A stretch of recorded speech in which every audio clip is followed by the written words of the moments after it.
ভেতরে প্রাণ কেড়ে নেওয়া হচ্ছিল ৭ বছরের রামিসার। ঠিক সে সময়ই দরজায় কড়া নাড়ছিলেন মা। রাজধানীর পল্লবী এলাকায় দ্বিতীয় শ্রেণীর শিক্ষার্থী রামিসা আক্তারের প্রাণ কেড়ে নেওয়ার ঘটনায় স্বামী জাকিরকে নিয়ে ভয়ঙ্কর তথ্য দিয়েছেন তার স্ত্রী স্বপ্না। যে প্রতিবেশী দম্পতি মাত্র ২ মাস আগে সামনের ফ্ল্যাটে ভাড়া এসেছিলেন, তারা যে এমন নৃশংসতার জাল বুনে রেখেছেন তা ঘুণাক্ষরেও টের পাননি কেউ।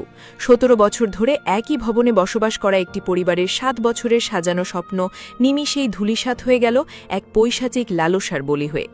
১৯ মে মঙ্গলবার প্রতিদিনের মতো সকালটি শুরু হয়েছিল স্বাভাবিক নিয়মেই। স্থানীয় পপুলার স্কুলের দ্বিতীয় শ্রেণীর মেধাবী ছাত্রী রামিসা আক্তারকে স্কুলে পাঠানোর প্রস্তুতি নিচ্ছিলেন মা। ঘড়ির কাঁটায় তখন সকাল 10:30, কিন্তু হঠাৎই দেখা যায় রামিসা নেই। উৎকণ্ঠিত মা মেয়েকে খুঁজতে খুঁজতে যখন পাশের ফ্ল্যাটের সামনে পৌঁছান, তখন সেখানে পড়ে থাকতে দেখেন ছোট্ট রামিসার স্যান্ডেল জোড়া।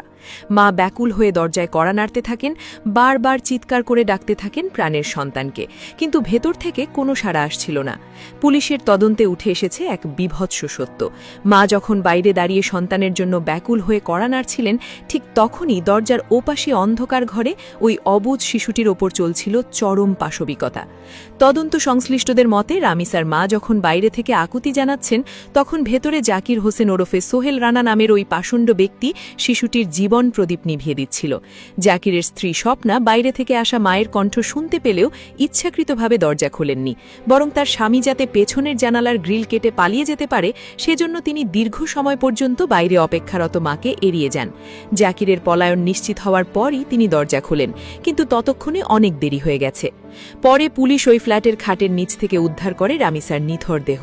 বাথরুম থেকে উদ্ধার হয় বিচ্ছিন্ন হওয়া অংশ। মাত্র ৭ বছর বয়সী একটি নিষ্পাপ শিশুর সাথে এমন চরম বর্বরতা দেখে শিউরে উঠেছে খোদ পুলিশ কর্মকর্তারাও। ঢাকা মেট্রোপলিটন পুলিশের অতিরিক্ত কমিশনার এস.এন. নজরুল ইসলাম এক সংবাদ সম্মেলনে জানান, প্রাথমিকভাবে ধারণা করা হচ্ছে শিশুটি বিকৃত শারীরিক লালসার শিকার হয়েছিল। এই অমানবিক নিষ্ঠুরতা যাতে জানাজানি না হয়, সেই ভয় থেকেই শ্বাসরোধ করে রামিসার প্রাণ কেড়ে নেওয়া হয়। জাকির হোসেন পেশায় একজন রিকশা মেকানিক হলেও তার অপরাধ প্রবণতা নতুন নয়। নাটোর জেলায় তার বিরুদ্ধে বিচ্ছিন্নতাবাদী আইনে আগের একটি মামলা রয়েছে। তার স্ত্রী স্বপ্নার দেওয়া তথ্য অনুযায়ী জাকির ছিল বিকৃত মানসিকতার অধিকারী।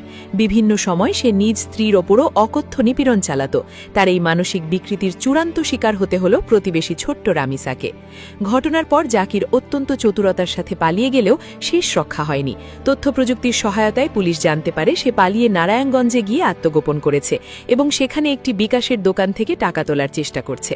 স্থানীয় পুলিশ এবং সাধারণ মানুষের সহযোগিতায় ঘটনার মাত্র ৭ ঘণ্টার মধ্যে তাকে গ্রেপ্তার করা হয়। তার স্ত্রী স্বপ্নাকেও এই নৃশংস ঘটনার সহযোগী হিসেবে আটক করেছে পুলিশ। ১৭ বছর ধরে